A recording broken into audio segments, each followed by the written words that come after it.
नमः समय साराय स्वानुभूत्या चकासिते चित्स्वभावाय भावाय सर्वभावान्तरक्षिदे वन्दितु सर्वसिद्धे ध्रुवमचलमणोवमं गदिं पत्ते वोक्षामि समय पाहुड ब्रह्मो सुध केवली बड़िदम। समय सार जी ग्रंथाधिराज मोक्ष अधिकार पर हम लोग स्वाध्याय कर रहे हैं और इसके अंतर्गत अपनी गाथाएं चल रही हैं 306, 307। इसकी टीका पर चर्चा चल रही थी। अगर अपन पूर्व से थोड़ा सा विषय को रिपीट करें तो यहाँ आचार्य देव ने 187 कलश में कहा कि सापराध आत्मा निरंतर अनंत पुद्गल परमाणुओं से बंधता है और निरपराध आत्मा कदापि बंधन को स्पर्श नहीं करता। ये चर्चा चली आ रही। तो इस चर्चा के आगे अब आचार्य भगवान ने इस गाथा को यहाँ पर रखा। तो इसमें कह रहे हैं कि जो व्यवहार नयावलंबी हैं, पहली बात तो वो ऐसा मानते हैं कि आत्मा तो अशुद्ध है। वर्तमान में आत्मा अशुद्ध है। क्यों अशुद्ध है? कि अभी अपन कहाँ शुद्ध है? अभी तो अपन शरीर वाले हैं, अभी तो अपन कर्मों से बंधे हैं और अभी तो अपने को बहुत लड़ाई झगड़ा खाने पीने के परिणाम होते हैं। अभी तो अपन अशुद्ध है। शुद्ध तो भगवान है, अनंत भगवान शुद्ध है, सिद्ध भगवान शुद्ध है। तो अभी हम ऐसा कैसे जाने कि हम शुद्ध हैं? तो जो पाप परिणाम आदि हैं इनसे अभेद करके वो पूरी आत्मा को मैली जान रहा है। मैं थोड़ा सा परिचय दे दूं इनको। आज हमारे साथ में निधि जैन दिल्ली से ज्वाइन है। इन्होंने YouTube पे क्लास सुनी होगी। जय जी जय। तो महेंद्र भैया से पूछा, महेंद्र भैया ने नंबर दिया, कल हम लोग की बात हुई। तो अपन ने इनको कहा कि भैया आप स्वाध्याय में पधारो। तो आपका स्वागत है। और ये बेसिकली नेचुरोपैथी डॉक्टर है। ठीक है, बहुत बढ़िया। चलिए, दीपक जैन तो अपन अपनी चर्चा को आगे बढ़ा रहे कि अपन लौकिक दृष्टांत से भी ऐसा समझ सकते कि जैसे सोना है ना। अब वो सोना अपन साइंस से बात करें कि जब वो खदान में है, किट्टी कालीमा के सहित है, यदि किट्टी कालीमा के सहित वाला सोना कंप्लीटली अशुद्ध होता तो उस पे करोड़ों रुपए लगा के कौन खरीदता उसको? नहीं खरीदता, है ना। इस वाली बात को हम टेक्निकली नहीं बोले कि द्रव्य स्वभाव से शुद्ध है, पर्याय में अशुद्ध है। ये तो टेक्निकल चीज अपन ने जिनागम में सीखी है। परंतु यदि हम बाहर से भी देखें तो यही तो कहते हैं कि इसमें सोना है। ऐसी तो बोलते हैं बाहर में, इसमें सोना है। साइंस से बात करो तो साइंस से बात करने पर कहेंगे कि ये अभी अशुद्ध है, परंतु इसमें एक गोल्ड एटम कैसा है, यदि वहां से एक गोल्ड एटम लें तो उतने ही न्यूट्रॉन, प्रोटॉन, इलेक्ट्रॉन वाला है जैसा 24 कैरेट में सोना है। तो फिर क्या कहा जाएगा कि जिनागम की भाषा में क्या कहा जाएगा? पर्याय में अशुद्ध है, द्रव्य स्वभाव से शुद्ध है। सोने का ही दूसरा एग्जाम्पल कि सोने की अंगूठी बनी और अंगूठी के बाद कुंडल बन गए, किसी ने चेन बना ली, तो वो पर्याय चेंज हो रही है। लेकिन यदि वो अंगूठी 5 ग्राम की थी तो 5 ग्राम कंटिन्यू है। वो सोना, उसका सोनत्व, सोनापन वो कंटिन्यू है, वो कम ज्यादा नहीं होता।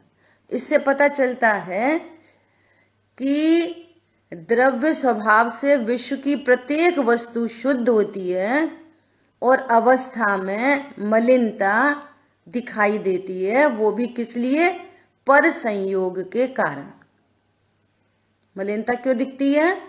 पर संयोग के कारण वस्तु स्वभाव से मलिन अशुद्ध नहीं होती। ये कंक्लूजन निकला है ना। तो यहाँ पे बात चल रही है कि आत्मा तो अशुद्ध है, पाप परिणाम चल रहे हैं, और पाप परिणाम है तो शुभ भाव करेंगे तो आत्मा शुद्ध हो जाएगी, ऐसा प्रश्न आया था, है ना। तो आचार्य देव कह रहे हैं कि अरे नहीं नहीं, वो अप्रतिक्रमण तो विषकुंभ है ही है। अप्रतिक्रमण तो विषकुंभ है ही है, लेकिन स्वरूप को जाने बिना जितने भी शुभ परिणाम हैं वे भी विषकुंभ हैं। स्वभाव के आश्रय से जो शुद्धता प्रकट होती है वो अमृत कुंभ है। ठीक है, ये प्रतिक्रमण आदि शब्द आ गए। अपन दूसरी बात को यदि देखें तो पाप परिणाम तो विषकुंभ है ही, लेकिन शुभ परिणाम भी यहाँ विषकुंभ कहे जा रहे हैं। और वीतरागता अमृत कुंभ है। इस वीतरागता के आश्रय से ही सुखी हुआ जा सकता है, धर्म हो सकता है, निश्चिंता हो सकती है, निर्भरता हो सकती है, टेंशन लेस हो सकते। क्या बोला? अनंत काल के लिए निर्भर हो सकते। इतनी बात अपनी यहाँ पे आई है। अब देखो अपन ने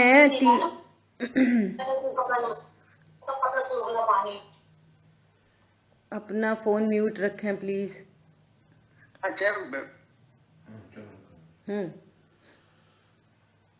अनम्यूट करके बोलिए, अनम्यूट करके।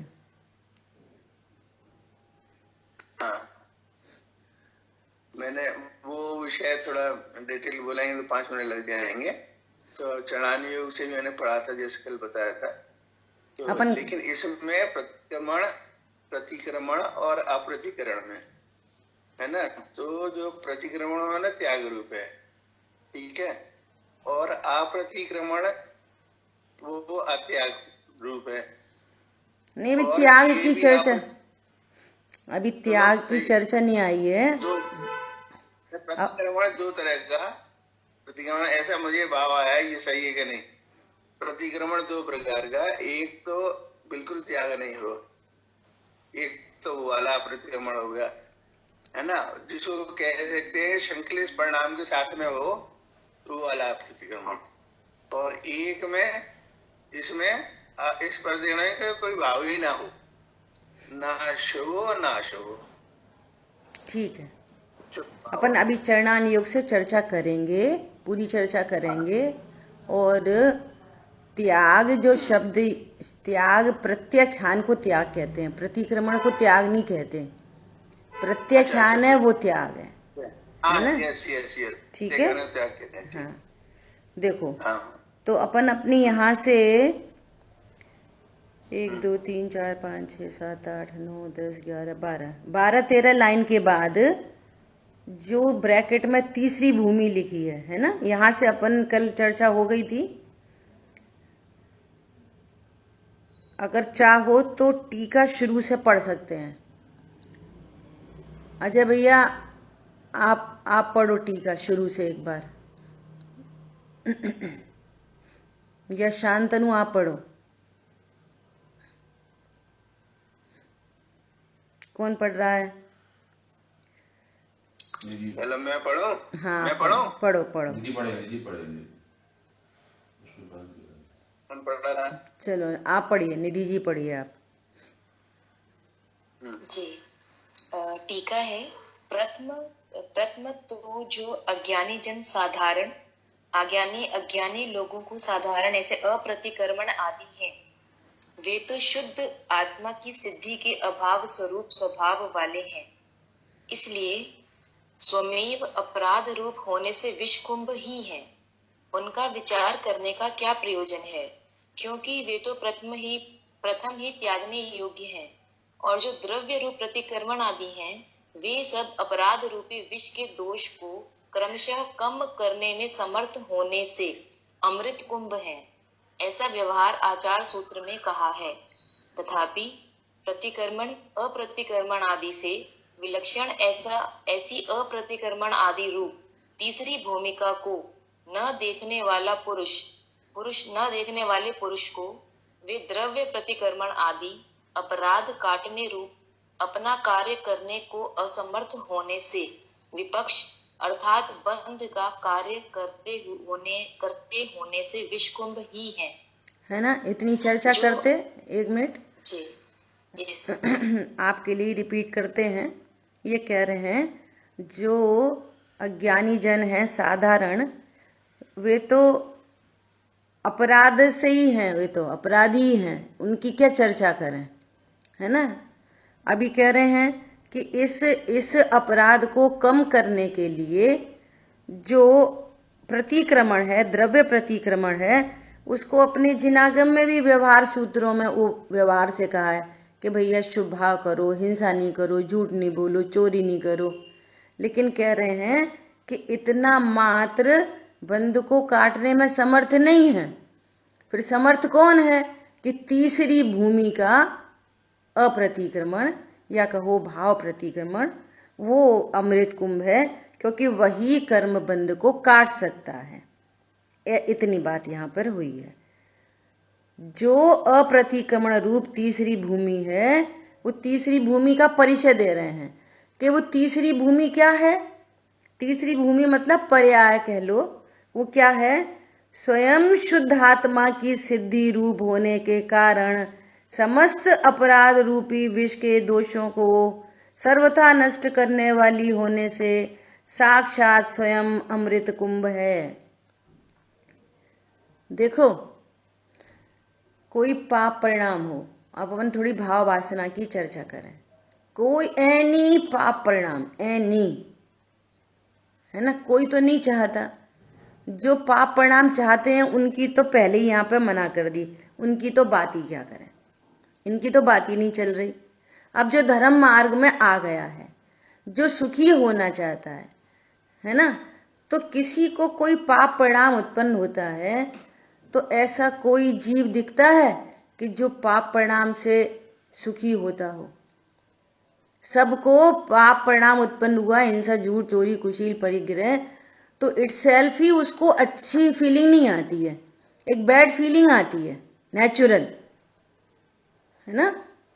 अनजाने में किसी की हिंसा हो जाए, बोलने का भाव नहीं था तो भी झूठ बोलना हो गया, चोरी का परिणाम उत्पन्न हो गया, कोई किसी को देख के कुशील का परिणाम उत्पन्न हो गया, तो इसको सबको बैड फीलिंग आती है एक नेचुरल वे में, ठीक है। तो वो तो क्लेश रूप हो ही गया। क्या कहा? वो तो क्लेश रूप हो ही गया, वो तो पूरी दुनिया महसूस कर रही है। लेकिन ये जो शुभ परिणाम है, कषाय की मंदता हुई ना, तो कषाय की मंदता में सो कैसे लगेगा? अरे फालतू में झूठ बोला, अरे मैं तो बहुत संभाल के कर रहा था तो भी हिंसा हो गई, अरे हिंसा हो गई, हिंसा हो गई। तो ये भी, इस परिणाम से भी, ये मंद कषाय रूप शुभ परिणाम से भी आप रिलैक्स नहीं होते, उसमें भी आकुलता बनी रहती है। क्या बोला? चलो दूसरा एग्जाम्पल, जैसे आप मंदिर गए, विधान करना अच्छी बात है कि बुरी बात है? शुभ भाव है कि अशुभ भाव है विधान करना? शुभ भाव है। शुभ भाव कितना करना चाहिए? खूब करना चाहिए, अच्छे से करना चाहिए। तो अब क्या हो गया? विधान में लग गया 1.5 घंटा, अब घड़ी क्यों देखते? होने लगती है ना आकुलता। अच्छा, आकुलता तो वास्तव में सुनना ध्यान से, आकुलता तो जब बैठे थे ना विधान के लिए तब भी थी, पर वो इतनी मंद थी कि वो हमारे ज्ञान का ऐसा विषय नहीं बनी। मंद थी एकदम। आकुलता तो तब भी थी, लेकिन उसका ग्राफ गिरने लगा। जब गिरने लगा ग्राफ, तो फिर हमारे ज्ञान में अरे बहुत देर हो गई, अब तो भूख लगने लगी, अरे घर पे काम करना है, अरे बच्चे को स्कूल भेजना है, वगैरह वगैरह लगा लेना। तो वो क्या हुआ, अब हम इसको रियलाइज करें कि सचमुच में अशुभ परिणाम तो दुख रूप है ही है। शुभ परिणाम भी यदि आप रियलाइज करोगे तो वहां पर भी आपको दुख क्लेश ही दिखेगा। और जिसको नहीं दिख रहा, ऐसे थोड़ी, ऐसे कैसे बोलते हो, देखो भक्ति में कितना मजा आया, देखो विधान में कितना मजा आया, देखो तीर्थों पे कितना मजा आया, तो ऐसा जीव मोह के नशे में बोलता है। क्या कहा, तीव्र मोह के उदय में कषाय की मंदता अच्छी लगती है। तीव्र मोह के नशे में एग्जाम्पल अपन दे चुके, जैसे कोई राजा बहुत शराब पी रखी हो और नाली में पड़ा हो, तभी वो बोलता है कि मुझे मजा आ रहा है। क्यों, ये जो तीसरी भूमिका का परिणाम है, इसका तो परिचय नहीं है उसको, इसलिए वो कम दुख अच्छा लग रहा है।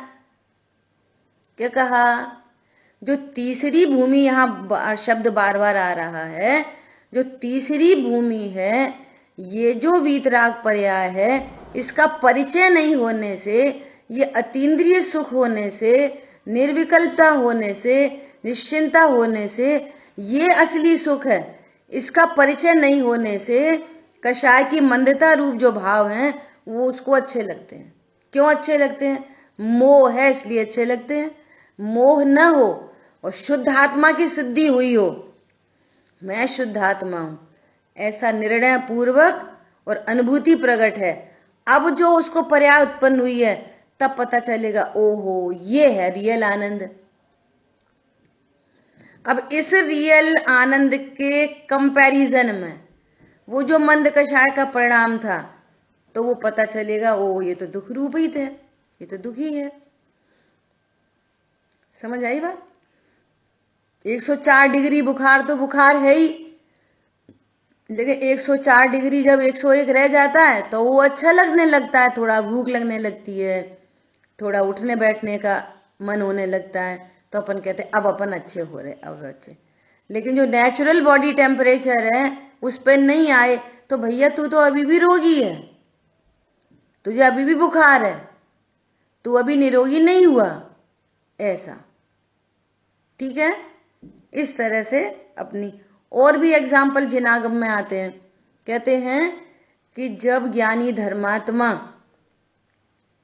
शुद्ध स्वभाव का आश्रय छोड़कर जब शुभ भावों में आते हैं, शुभ परिणाम में, अशुभ में नहीं, शुभ परिणाम में आते हैं, तो उनको वहां कषाय ऐसा लगती है जैसे भट्टी में आ गए।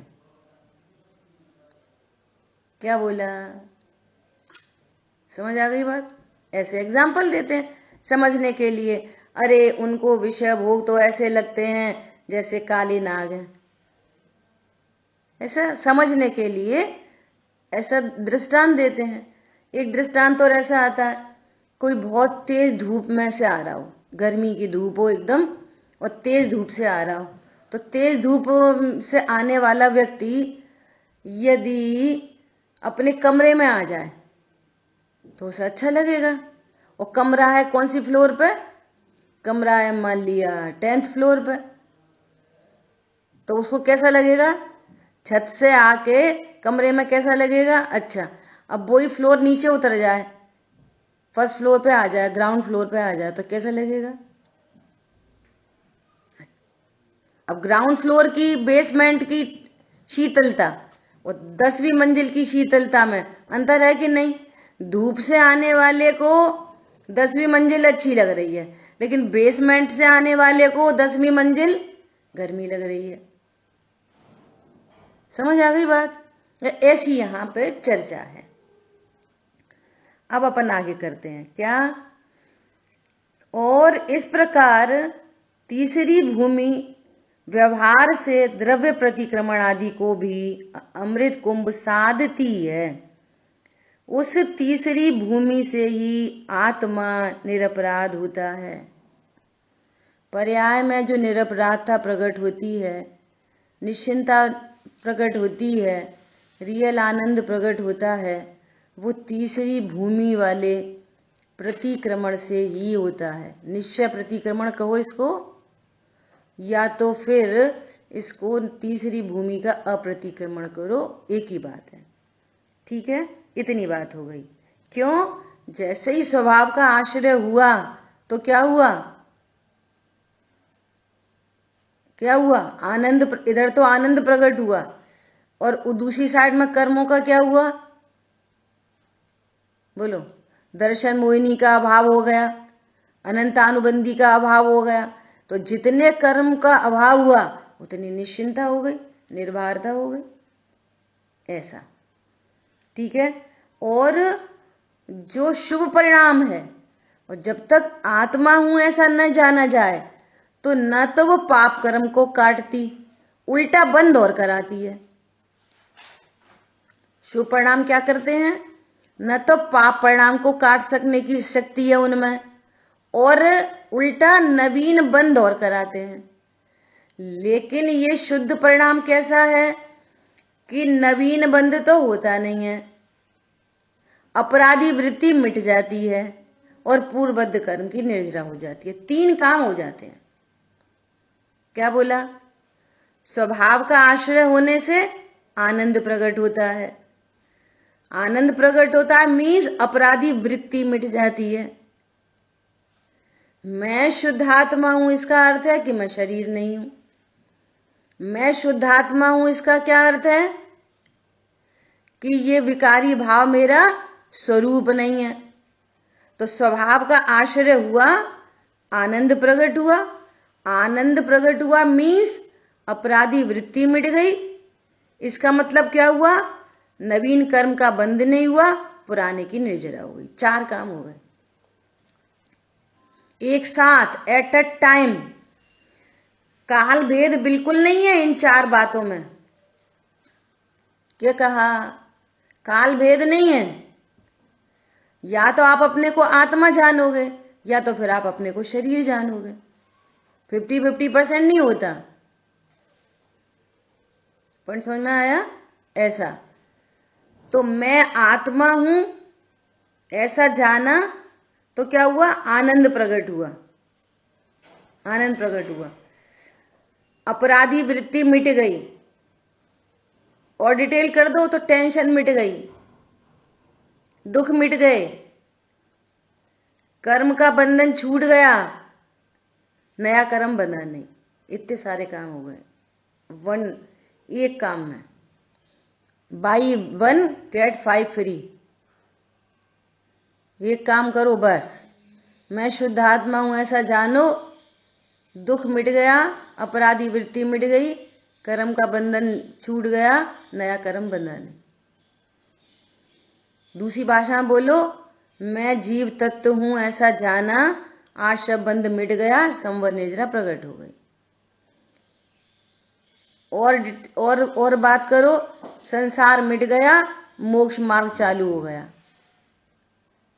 संसार मार्ग मिटना शुरू हो गया और मोक्ष मार्ग चालू हो गया। क्या बोला शांतनु? क्या बोला?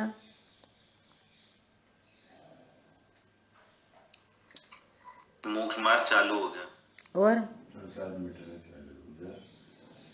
संसार मार्ग मिट गया, मिटने लगा, पूरा नहीं मिटा अभी। देखो एक एक बात में फर्क है। मिटने लगा और मोक्ष मार्ग चालू हो गया, काम चालू है। ठीक है, ऐसा। उधर बताया था आश्रय बंद ये मिट गया, संवर चालू हो गई। हाँ, मिटने लगे, आश्रय बंध मिटने लगे, मिट गया नहीं, मिटने लगे। हाँ, मिटने लगे। अपराधी खत्म हो गई। अपराधी वृत्ति खत्म हो गई। अपराधी वृत्ति में दो काम हो गए, नवीन बंध की नहीं हुआ और निर्जरा होने लगी। हाँ, टेंशन समाप्त। ये बोलो कितने सारे काम हो गए। एक एक साधे सब सधे, एक काम करना है बस। देखो कल की एक मैं बहुत बढ़िया बात बताती हूँ। कल क्या बात आई, मेरी कॉपी वो रखी है, 1 मिनट उठा देंगे प्लीज, वो रखिए। कल क्या बात आई कि पहले जिनागम में 6 आवश्यक की जो चर्चा आई, पहले जिनागम में 6 आवश्यक एक ही प्रकार के थे, 2 प्रकार के नहीं थे। क्या बोले? 6 आवश्यक एक ही प्रकार के थे। कौन कौन से? समता, स्तवन, वंदना, प्रतिक्रमण, प्रत्याख्यान, कायोत्सर्ग। श्रावकों के 6 आवश्यक और मुनिराजों के 6 आवश्यक एक ही प्रकार के थे, 2 प्रकार के नहीं थे। लेकिन जब श्रावकों में शिथिलता देखी जाने लगी तो श्रावकों के 6 आवश्यक देव पूजा, गुरु उपासना, स्वाध्याय, संयम, तप, दान, ये 12वीं सदी के बाद लिखे गए। समझ में आ रही है बात? उससे पहले श्रावकों के कोई 6 आवश्यक अलग से नहीं थे, यही 6 आवश्यक थे बस। भैया समता, समता रखो।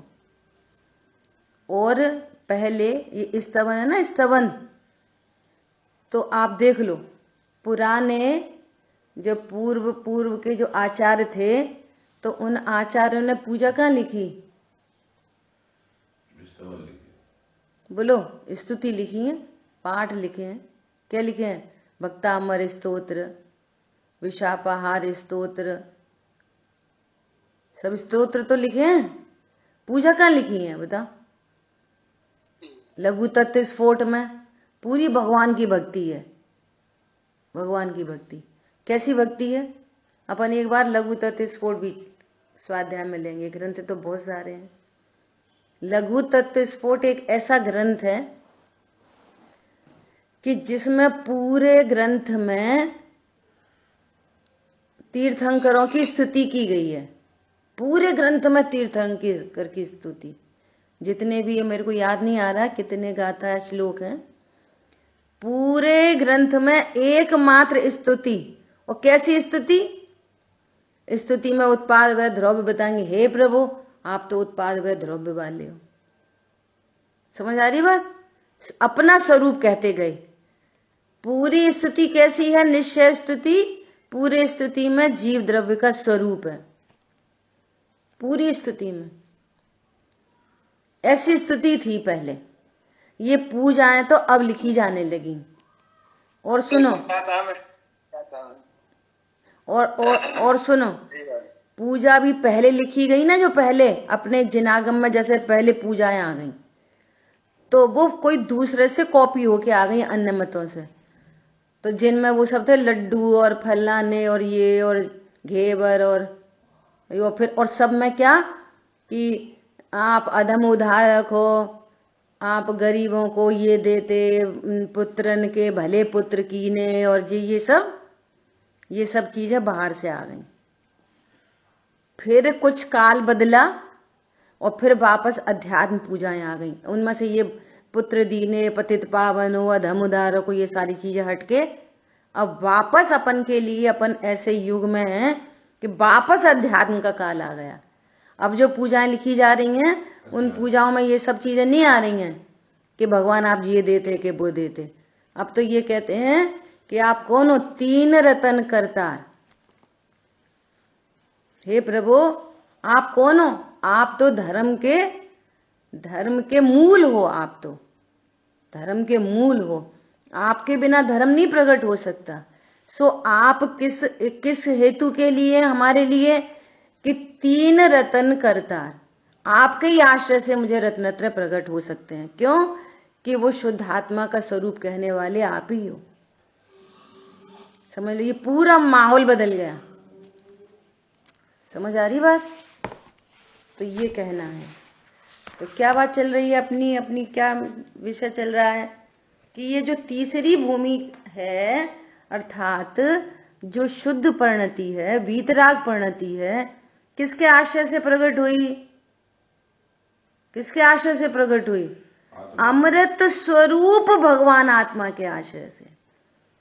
जो अमृत परिणति प्रकट हुई वो कैसे प्रकट हुई? मैं पूर्व से अमृत स्वरूप हूं। शुद्धता कैसे प्रकट हुई? शुद्ध स्वरूप के आश्रय से। पर्याय में मलिनता है लेकिन द्रव्य स्वभाव कभी मलिन नहीं हुआ। साधारण अज्ञानी जन क्या मानते हैं कि पर्याय मलिन है, इसका अर्थ है पूरा द्रव्य मलिन है। कल परसों उदाहरण दिया था, टंकी के नल में से गंदा पानी निकल रहा है, इसका मतलब है टंकी गंदे पानी से भरी है। ऐसे लॉजिक, उल्टे लॉजिक। पॉइंट समझ में आया? यहाँ पे क्या कह रहे हैं? पर्याय में मलिनता है, जिसमें अपन ने सोने के उदाहरण से देखा, लेकिन द्रव्य स्वभाव एक गोल्ड एटम शुद्ध है। और कैसा शुद्ध है? त्रिकाल शुद्ध है। तो ऐसा जानने वाला ज्ञान भी शुद्ध हो गया।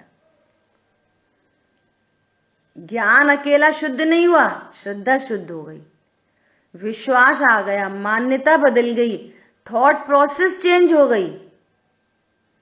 क्या हुआ? पूरी मान्यता बदल गई, पूरी थॉट प्रोसेस चेंज हो गई। ओहो, मैं तो अभी तक अपने को स्त्री जान रहा था, स्त्री रूप से सारे परिणमन हो रहे थे, लेकिन आज मैंने जाना, क्या जाना? मैं तो ज्ञान स्वरूप हूं, मैं परिपूर्ण पदार्थ हूं। क्या बोला? ऐसा जाना, ऐसा विश्वास हुआ और इस विश्वास पूर्वक आनंद प्रकट हो गया। यह है तीसरी भूमि का अप्रतिक्रमण, जो अनंत कर्मों को काटने में समर्थ है। यह है तीसरी भूमि का प्रतिक्रमण, जो पूर्व में शुभ अशुभ भाव होते थे, उनके अभाव होने में समर्थ है। ये सर्व आश्रय बंध को मिटाने में समर्थ है। ये यहां बात चल रही है। ठीक है, अब आगे बहुत इंपॉर्टेंट पॉइंट आया है। क्या पॉइंट आया है? जो अपन ने कल स्टार्ट किया था थोड़ा सा।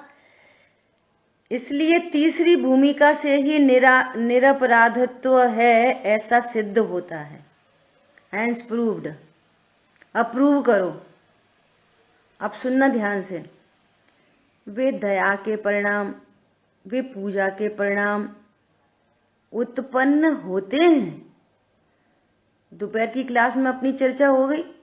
चौथे गुण स्थान में भी सम्यक्दृष्टि जीवों को शुभ अशुभ दोनों भाव होते हैं। पंचम गुण स्थान में भी शुभ अशुभ दोनों भाव होते हैं। अशुभ भाव को तो सारी दुनिया बुरा कहती है और शुभ भाव में धर्म की भ्रांति बनी हुई है। तो आज से हमको इन शुभ भावों में कोई धर्म की भ्रांति नहीं होगी। शुभ भाव तो होगा, गुण स्थान प्रमाण, अपनी योग्यता प्रमाण शुभ भाव तो होगा, लेकिन शुभ भाव मैं कर रहा हूं, शुभ भाव से मैं अच्छा होता हूं, शुभ भाव मेरे लिए लाभदायक है, ऐसा भ्रम निकल गया तो समझना कि हमने जो 4-5 दिन से चर्चा चल रही है, इस गाथा का हमने स्वाध्याय किया।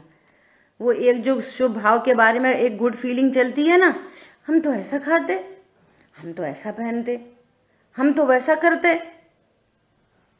हम तो बहुत दया करते, हम तो दान देते, हमारे घर में तो एक बूंद अंशना पानी यूज नहीं होता। ऐसी सारी कर्ता बुद्धि, सारी अहंकार बुद्धि और इनसे मुझे कोई लाभ होता है, ऐसी बुद्धि मिट गई। इक्वल टू हमने स्वाध्याय किया। क्या बोला? समझ में आई बात? क्यों? वो तो कह रहे हैं ना कि ये जो तुम्हारे शुभ भाव है ना, अरे 28 मूल गुण के भावों में भी ताकत नहीं है कर्मों को काटने की, तो तुम क्या छोटे छोटा से अपने चुटर पुटर के शुभ भावों की बात करते हो। यदि उन शुभ भावों में संसार नाशने की, आश्रय बंध को मिटाने की, कर्म का नाश करने की ताकत होती तो वे ग्रीव क्यों उपजाते, सिद्धालय में नहीं जाते। बोलो, अनंत बार ग्रीव क्यों उपजाया, सिद्धालय में जाते सीधे। तो इससे प्रूव नहीं हो रहा कि वे शुभ भावों में संसार नाशने की सामर्थ्य नहीं है, और फिर भी हम अपने शुभ भाव से शुभ भाव को महान समझ रहे। कौन से छोटे छोटे पुट्टे, उनसे वे महान और उनसे हम महान। प्रभु तू उनसे महान नहीं, तू स्वयं से ही महान तत्व है। शुभ भाव से महान नहीं, स्वयं ही महानतम तत्व है। तीहू लोक में नाथ अनुपम बताया, तीनों लोक में अनुपम तत्व हूं। देवशास्त्र गुरु का लक्ष्य से शुभ भाव होते हैं, उनसे विधि सीखी जाती है, और स्वभाव के आश्रय से ये तीसरी भूमिका का अप्रतिक्रमण होता है। इसका अर्थ है भाव प्रतिक्रमण उत्पन्न होता है। ठीक है, अब बहुत डिटेल होने के बाद अब देखो आचार्य देव कहां ट्विस्ट कर रहे हैं, सुनो। उसकी प्राप्ति के लिए ही यह द्रव्य प्रतिक्रमण आदि हैं।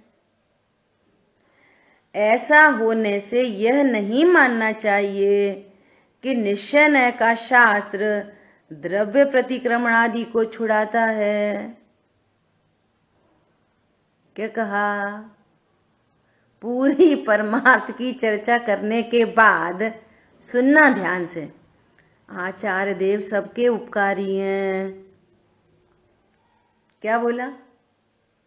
आचार्य भगवान सबके लिए उपकारी हैं। तो आचार्य देव ये कह रहे हैं कि तुम इसका अर्थ कुछ और नहीं निकाल लेना। द्रव्य प्रतिक्रमण आदि को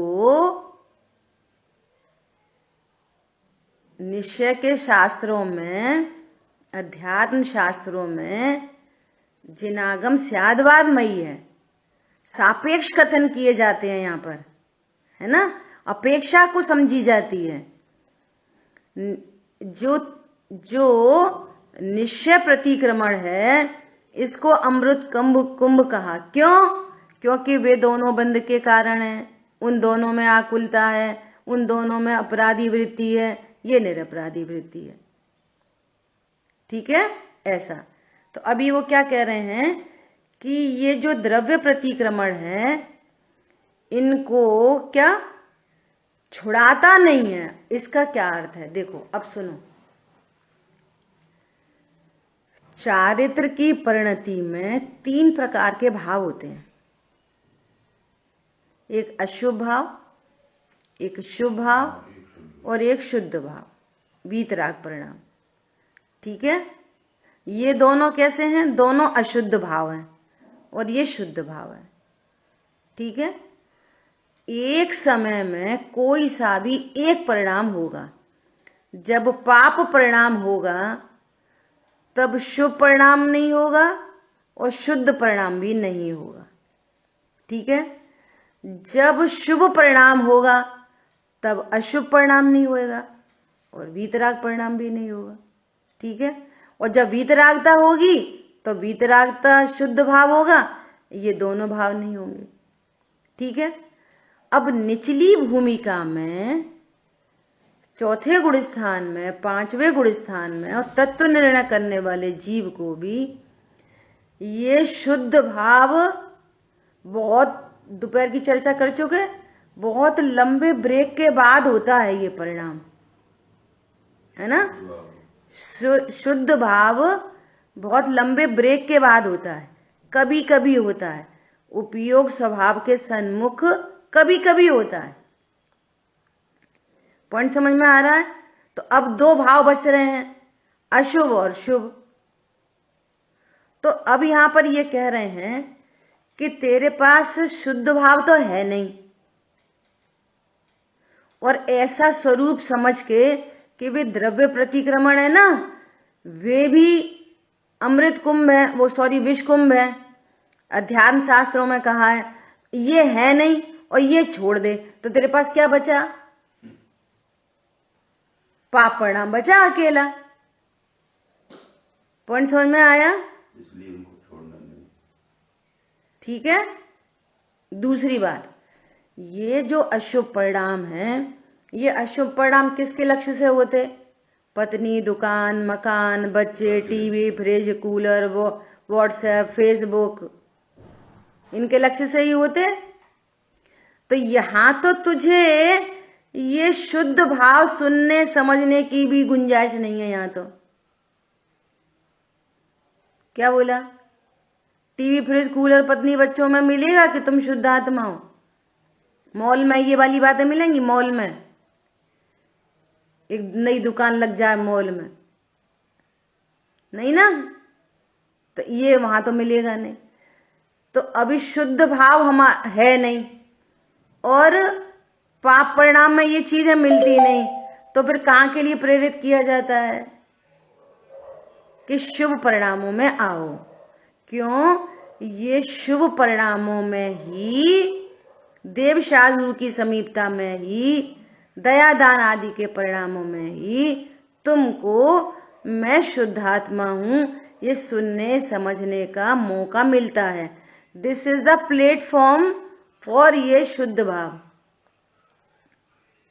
पाप परिणाम तो प्लेटफॉर्म भी नहीं है, पाप परिणाम तो प्लेटफॉर्म भी नहीं है। शुभ परिणाम प्लेटफॉर्म है, लेकिन प्लेटफॉर्म पे नहीं खड़े रहना, फटाफट ट्रेन में बैठना। क्या बोला? समझ आ गई बात? पाप परिणाम तो प्लेटफॉर्म भी नहीं है, लेकिन शुभ परिणाम क्या है? प्लेटफॉर्म। यहां ये देवशास्त्र गुरु प्लेटफॉर्म है, यहां से हम शुद्ध भाव की प्राप्ति कर सकते हैं। अर्थात कैसे? स्वरूप समझकर। स्वरूप का समझना कहां पे होएगा? शुभ परिणामों में, अशुभ में नहीं। इसलिए जिनागम में, चरणानियों के ग्रंथों में शुभ भावों के लिए भी प्रेरित किया जाता है। Not for platform, for train, मोक्ष मार्ग की ट्रेन में बैठने के लिए।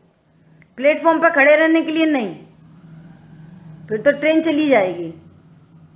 समझ आ गई बात? इसलिए वो कह रहे हैं भैया प्लेटफॉर्म पर क्या फायदा, बैठना तो ट्रेन में, प्लेटफॉर्म पे क्या फायदा, बैठना ट्रेन में, तो ट्रेन तेरे घर थोड़ी आएगी, प्लेटफॉर्म पे तो जाना ही पड़ेगा। क्या क्या समझ में आया? समझ आई बात? इसलिए कह रहे हैं कि ये जो अध्यात्म शास्त्र हैं, ये द्रव्य प्रतिक्रमण आदि को छुड़ा नहीं देते, तो फिर क्या करते हैं कि उनमें धर्म की बुद्धि छुड़ा देते हैं। छुड़ाने के लिए क्या छुड़ाते हैं? धर्म बुद्धि छुड़ाते हैं उनमें, कर्तृत्व बुद्धि छुड़ाते हैं उनमें, लाभ की बुद्धि छुड़ाते हैं उनमें, तू कर सकता है ऐसी बुद्धि छुड़ाते हैं, उनको नहीं छुड़ाते। अच्छा कोई अभी सुनना, छुड़ा कैसे सकेगा? ये तो योग्यता प्रमाण होते हैं, कौन छुड़ा देगा? कौन छुड़ा देगा? वे तो योग्यता प्रमाण क्रम नियत होते हैं, वे तो जिसको जैसे होने होते हैं वैसे। क्या कहा? शुभ परिणाम अध्यात्म शास्त्र भी शुभ परिणाम कैसे छुड़ाएंगे? जो त्रिकाली ध्रुव भगवान आत्मा को बता रहे हैं, उनको पर्याय का बोध नहीं है कि पर्याय निचले गुणस्थान में शुभ अशुभ दोनों भाव होते हैं, चौथे गुणस्थान में शुभ अशुभ दोनों होते हैं, पंचम गुणस्थान में शुभ अशुभ दोनों होते हैं। मुनिराज को शुद्ध और शुभ होते हैं, मुनिराज को शुद्ध और शुभ होते हैं, उन्हें अशुभ नहीं होते। क्या बोला? ऐसा बात। और सुनो, गुणस्थानों में शुभ अशुभ भाव के अभाव का क्रम क्या है? अशुभ परिणाम पहले छूटता है, अशुभ परिणाम पहले छूटता है और फिर वो हीन हीन हीन हीन होता चला जाता है, पूरा छूट जाता है। अशुभ परिणाम छूटने की ये विधि है, पहले तीव्र अशुभ छूटता है, फिर मंद मंदतर मंदतम होते होते समाप्त होता है। ये अशुभ भाव की कहानी है। लेकिन शुभ भाव कैसे होता है? शुभ भाव पहले हीन होते हैं, फिर वो बढ़ते बढ़ते बढ़ते बढ़ते हाईएस्ट पे जाके छूटता है। शुभ भाव की कहानी उल्टी है। क्या बोला? समझ में आ रही है बात? शुभ भाव तो और बढ़ता हुआ होता है। इसके खुलासा करो। शुभ भाव देखो, बढ़ते बढ़ते छूटता है। अज्ञानी जीव है ना, उसको दिन भर खाना पीना मस्ती ये वो टीवी फ्रिज फलाना ठिकाना चलता है, और जैसे ही इधर आता है ना सीधे कषाय मंद होती है। नहीं, अपन रात्रि भोजन नहीं करेंगे, नहीं अपन जिमीकंद नहीं खाएंगे। जिमीकंद में भी पहले ये वाला जिमीकंद, फिर वो वाला जिमीकंद, अब टोटल जिमीकंद। तो वो धीरे धीरे उसका क्रमशः पाप कम कम कम कम होता चला जाता है। फिर अब जिमीकंद छोड़ दिए, नहीं अब देखो टमाटर में भी को भी अवक्ष कहा है, उसको भी अवक्ष कहा है, भिंडी को, अब हम भिंडी छोड़ दे रहे, तो वो पाप परिणाम हीन होता चला जाता है। समझ आ रही बात? अरे इतने परिग्रह का क्या फायदा? अशुभ परिणाम हीन होते होते छूट जाता है, गुण स्थान प्रमाण है ना। वो मुनिराज को कोई पाप परिणाम नहीं होता। लेकिन शुभ परिणाम पहले होता है थोड़ा, और फिर क्या होता है? वो बढ़ता चला जाता है। अरे अशुभ हीन हो रहा है, इसका मतलब है शुभ बढ़ रहा है। वो तो वाइस वर्सा है दोनों। और शुभ परिणाम बढ़ता चला जाता है। फिर अणुव्रती हो गया, महाव्रती हो गया। अब महाव्रत में तो कोई नहीं, कोई अशुभ परिणाम है ही नहीं। शुभ परिणाम है, हाईएस्ट शुभ परिणाम है 28 मूल गुण। 28 मूल गुण का निरतिचार पालन हाईएस्ट शुभ परिणाम है, सुपीरियर मोस्ट शुभ परिणाम है। क्या बोला? शुभ परिणाम तो और बढ़ता हुआ होता है।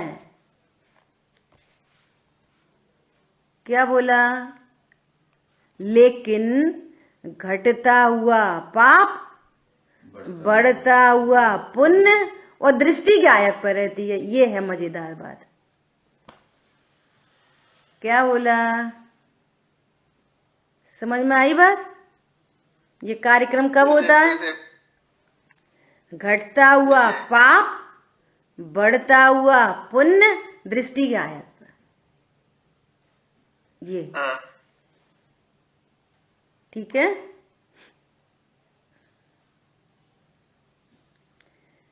उसकी प्राप्ति के लिए ही यह द्रव्य प्रतिक्रमण आदि हैं। जितना भी जिनागम में शुभ भावों का उपदेश दिया गया है, वो उपदेश तत्व ज्ञान की प्राप्ति के लिए है। सो कह रहे हैं कि ये द्रव्य प्रतिक्रमण आदि उसी की प्राप्ति के लिए है। 6 आवश्यक, पूरे 6 आवश्यक एक आवश्यक के लिए हैं। 6 आवश्यक के लिए नहीं है। किसके लिए हैं? एक आवश्यक के लिए। अब तुम 6 आवश्यक में नहीं जाओगे तो एक आवश्यक कैसे होएगा? पॉइंट समझ में आया? यदि 6 आवश्यकों में नहीं जाएंगे तो एक आवश्यक कैसे होएगा? ऐसा सो कह रहे हैं कि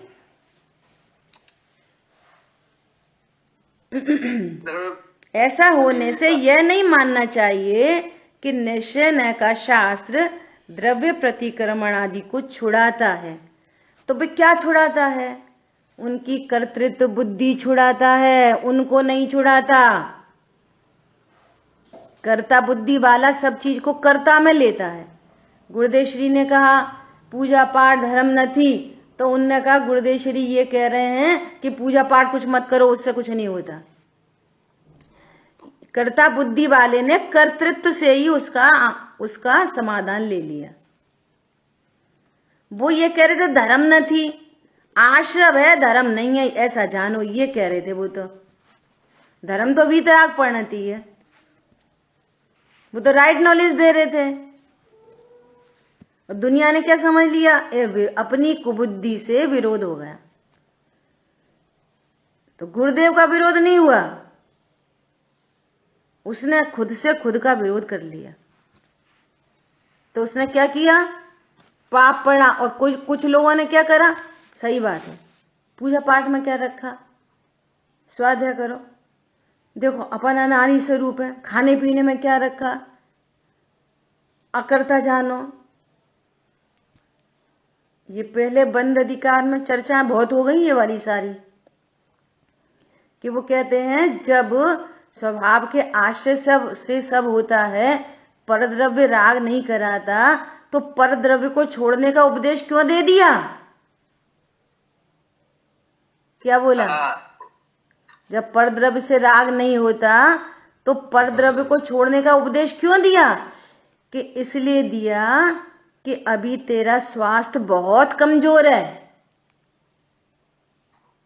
अभी बाहर निकलेगा भी जुकाम हो जाएगा, और घर में रहे, इसलिए बोला तेरा स्वास्थ्य बहुत कमजोर है।